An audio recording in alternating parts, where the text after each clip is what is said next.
Selamat sore kakak-kakak. Sore. Ya, ini luar biasa ya, hari ini kita bertemu dalam setiap pertemuan yang santai karena ini acaranya sebenarnya ngopi, tapi kami minta maaf karena ngopinya belum nyampe.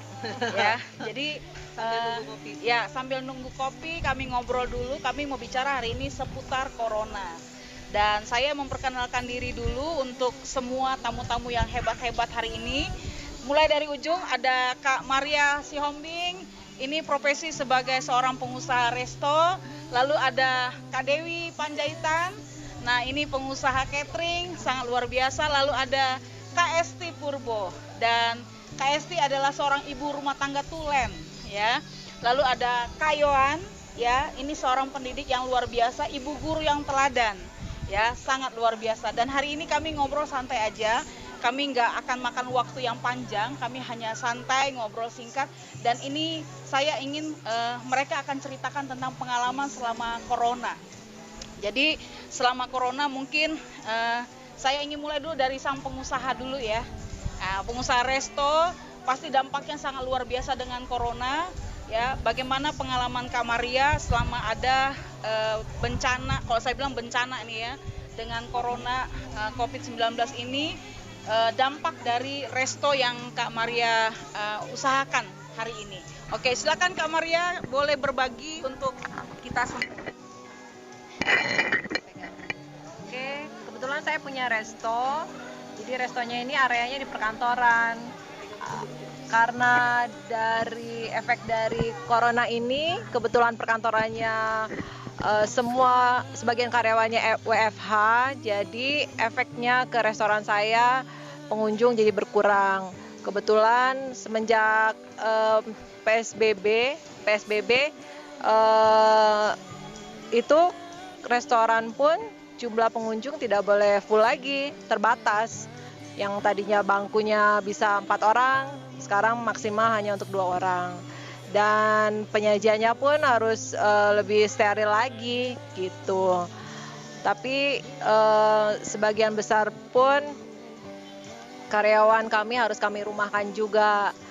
Itu sebenarnya satu sisi kita iba juga, kasihan juga sama karyawan, tapi satu sisi juga kami dari pribadi kami pun karena dampaknya ke ekonomi, jadi harus ada yang kita pilih mana yang harus kita kurangi pengeluaran dari resto. Itu aja sih. Oke, ya. Makasih Kak Maria. Silang mungkin Kak Dewi, bagaimana dampak corona selama ada kurang lebih 9 bulan lah ya. Jadi mungkin Kak Dewi bisa kasih gambaran, terus mungkin tips-tips ketika Kak Dewi mengalami krisis di dalam masa-masa pandemi COVID-19.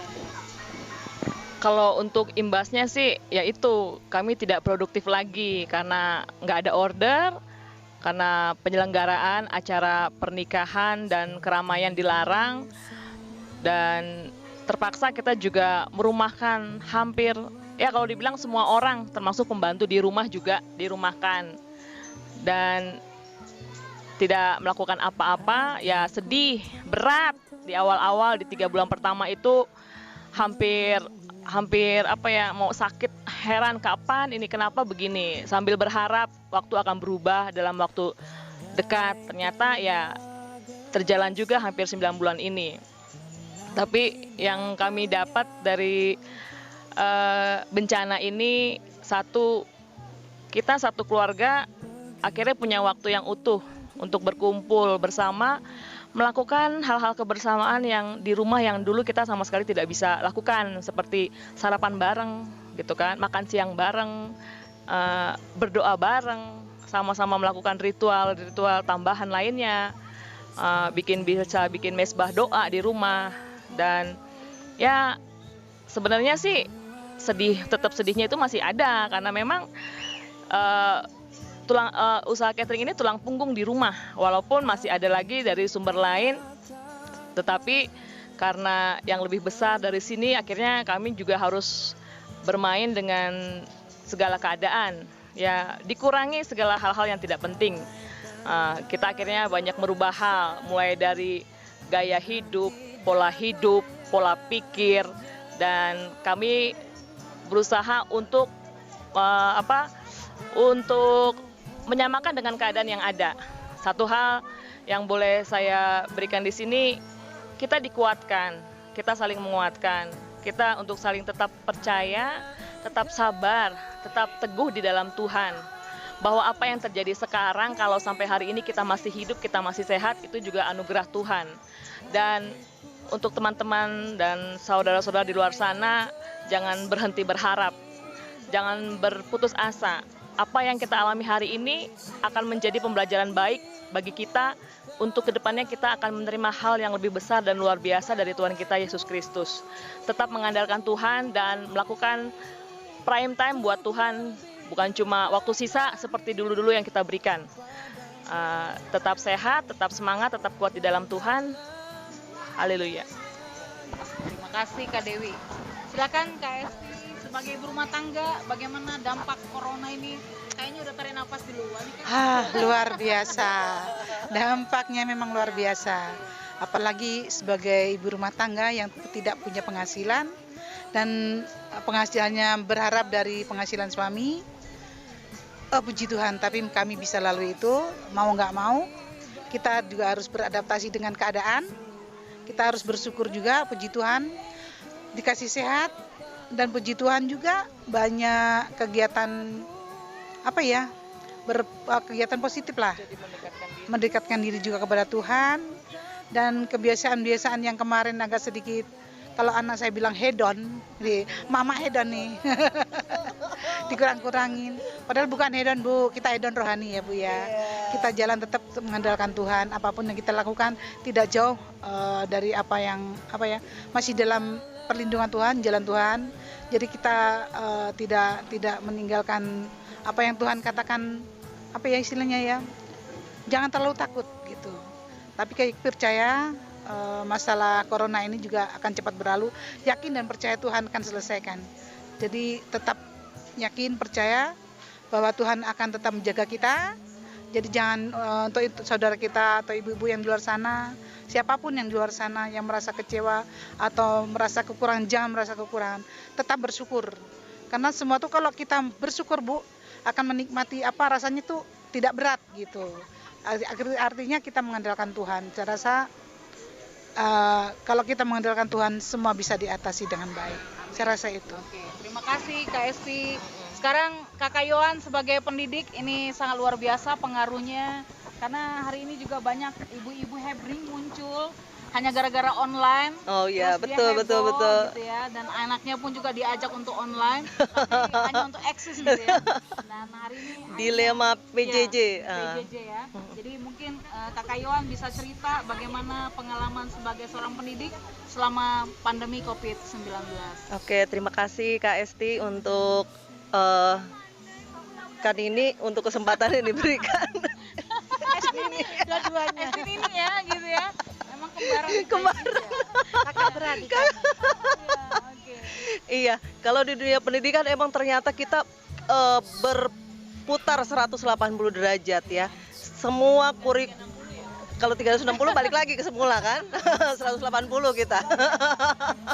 Iya, yang tadinya mungkin kiblat kita itu pembelajaran yang monoton, manual, guru bertemu langsung dengan murid. Kadang mungkin karena gurunya sudah pengalaman berapa puluh tahun, akhirnya nggak ada persiapan sama sekali, langsung berhadapan dengan murid. Itu dulu bisa dilakukan.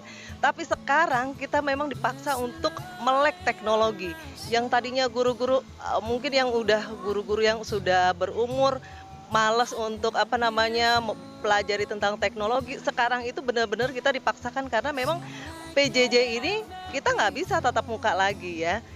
Semua harus mengerti penggunaan laptop, handphone dan sebagainya, itu semua. Kalau dari segi guru seperti itu, kurikulum juga berubah semua. Kalau dari segi muridnya yang tadinya bisa langsung berinteraksi dengan guru, tanya jawab dan sebagainya, akhirnya sekarang dipaksa murid harus bertanya kepada Mbah Google ya. Murid bertatap muka dengan laptop dan handphone. Nah, itu pun menjadi dilema karena mungkin orang tua di rumah yang tidak bisa mengajarkan anaknya langsung dan sebagainya, akhirnya jadi darah tinggi ya. Jadi darah tinggi, makanya sekarang banyak sekali TikTok yang beredar itu mengenai pembelajaran PJJ dan sebagainya. Tapi ya itulah gimana keselnya. Tapi ya memang sekarang itulah yang harus kita hadapi. Kita harus hadapi sama-sama bahwa mungkin awalnya pandemi ini cuma sebentar ya, sebulan 2 bulan, tapi ternyata kita sudah lalui. Itu semua sudah kita bisa kita lalui sampai 9 bulan. Jadi dengan belajar, dengan ada kemauan, pasti semuanya bisa kita lalui. Itu aja sih dari saya sebagai pendidik. Oke, terima kasih Kak Yohan. Ya, jadi kalau saya mau katakan dari profesi resto ya, pengusaha resto, terus catering, lalu ibu rumah tangga, lalu pendidik. Nah, saya sebagai pelayan, saya pun juga merasakan dampak corona ya. Karena pelayanan mau tidak mau akhirnya terhenti, tidak ada orang di gereja, dan akhirnya si pendeta pun juga harus kreatif gitu ya. Dan akhirnya menjadi YouTubers. Ya. Ya, jadi ini pendeta yang gaul. Jadi mau tidak mau gitu ya. Ya, akhirnya bertemu dengan ibu-ibu gaul, tambah makin gaul saya gitu ya. Dan akhirnya kami pun juga harus siap dengan segala kondisi. Jadi meskipun kami pekerjaan utama adalah ibu rumah tangga, tetapi kami harus tetap berjuang dengan semua kondisi yang ada. Kami tidak akan pernah putus asa karena kami tahu bahwa kondisi ini akan membuat kami semakin terpacu untuk menjadi ibu-ibu yang hebat ya. Jadi saya percaya hari ini meskipun dengan keterbatasan waktu untuk kita ngobrol santai hari ini, tapi saya percaya masing-masing kakak-kakak saya ini ingin memberikan satu pembelajaran statement yang sangat luar biasa sebelum menutup acara ini. Mungkin mulai dari Ibu Guru dulu ya, silakan. Ya. Dari saya closing terakhir, tetap semangat, semua pasti ada hikmahnya. Di balik bencana ini pasti ada hal-hal yang akan kita temui karena ternyata dengan belajar di rumah, dengan WFH kita semakin dekat dengan keluarga. Nah, itu hikmah yang bisa kita ambil. Jadi pergunakan waktu sebaik mungkin untuk family time dan sebagainya. Dan jangan lupa lakukan 3M, memakai masker, menjaga jarak, dan mencuci tangan. Oke, thank you. Oke, silakan Kak Esti. Oke, dari saya tetap semangat, jangan, pokoknya intinya pantang mundur, andalkan Tuhan, pasti badai berlalu. Ya sama aja ya, tetap semangat, tetap kuat di dalam Tuhan, semakin rajin berdoa, semakin rajin membaca Alkitab, semakin rajin mengisi kekosongan dengan hal-hal baik, supaya setiap kesengsaraan, setiap kesusahan, kesulitan yang ada, kita tidak merasa itu adalah suatu dosa yang harus kita terima, tetapi biarlah itu menjadi pembelajaran baik untuk Tuhan mengarahkan kita menjadi pribadi yang lebih baik lagi, yang pantas untuk menerima hal besar dari Tuhan. Makin semangat, percaya Tuhan memberkati dan memelihara kita semua. Amin. Dari saya, COVID ini kita tidak tahu sampai kapan berakhirnya. Tetap bersabar aja, tetap bersyukur sama Tuhan. Apapun yang terjadi di masa ini, Tuhan tidak akan pernah tinggalkan kita. Dan sebagai pekerja maupun pengusaha, dimanapun kita berada, apapun yang kita kerjakan, tetap seperti tadi Bu Pendeta bilang, kreatif, inovatif, dan juga kita bisa belajar apa yang bisa kita lakukan untuk kita kerjakan di masa pandemi seperti ini. Itu aja. Oke, ya. Ya, terima kasih untuk semuanya, terima kasih untuk kakak-kakak yang hebat. Ya, sukses selalu dan pasti semua yang terjadi hari ini dengan corona, ya meskipun corona itu terus datang, tapi kita nggak tahu sampai kapan dia berakhir, tapi kita tetap eksis dan kita percaya bahwa Tuhan itu baik, Tuhan itu pasti menolong kita, dan dalam segala sesuatu Tuhan pasti persiapkan yang terbaik bagi keluarga kita, usaha kita, bahkan juga untuk iman kita. Dan saya percaya untuk hari ini bukan kebetulan kami ketemu semuanya, tapi semua ada dalam rencana Tuhan. Jadi pesan saya, biarlah tetap setia dalam Tuhan, andalkan Tuhan, apapun yang terjadi, kita tetap yakin Tuhan tidak pernah tinggalkan kita. Oke, terima kasih, Tuhan Yesus memberkati, shalom. Ya, Kakak Dewi, Kakak Esti, dan juga Kakak Yohan, dan biarlah semua diberkati oleh Tuhan. Oke, shalom, terima kasih, Tuhan Yesus berkati.